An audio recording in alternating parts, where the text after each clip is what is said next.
Welcome to the Tech Egg. Don't get scrambled. Enjoy the video. You start by preparing Virtualbox and the PF Sense ISO. Mount the verified ISO to a new VM configured with two NICs, one for WAN, one for LAN. Allocate at least 2 GB RAM and 2 vCPU so the firewall runs smoothly. Make a 20 GB virtual disk for packages and logs. Once done, set the network adapters.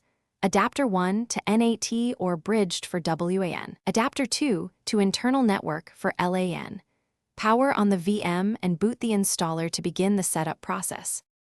You now install Pfsense and assign interfaces. Choose UFS for simplicity or ZFS if you need snapshots. During the installer, accept standard layout and swap options, then reboot into the freshly installed system. When prompted, assign M0 to WAN and M1 to LAN.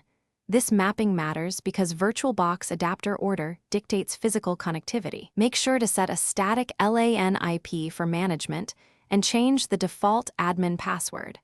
Once the web GUI port is confirmed, you finish setup in the web configurator. Run the initial wizard to configure DNS, NTP, and basic WAN rules.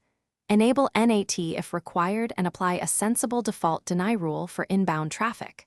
Test connectivity using diagnostics ping to confirm external reachability and connect from a LAN client to the GUI.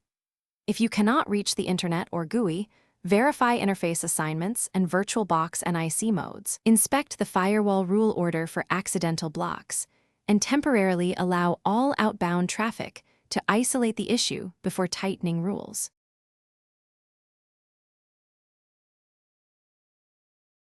Thanks for watching. Consider subscribing if I helped unscramble your problems.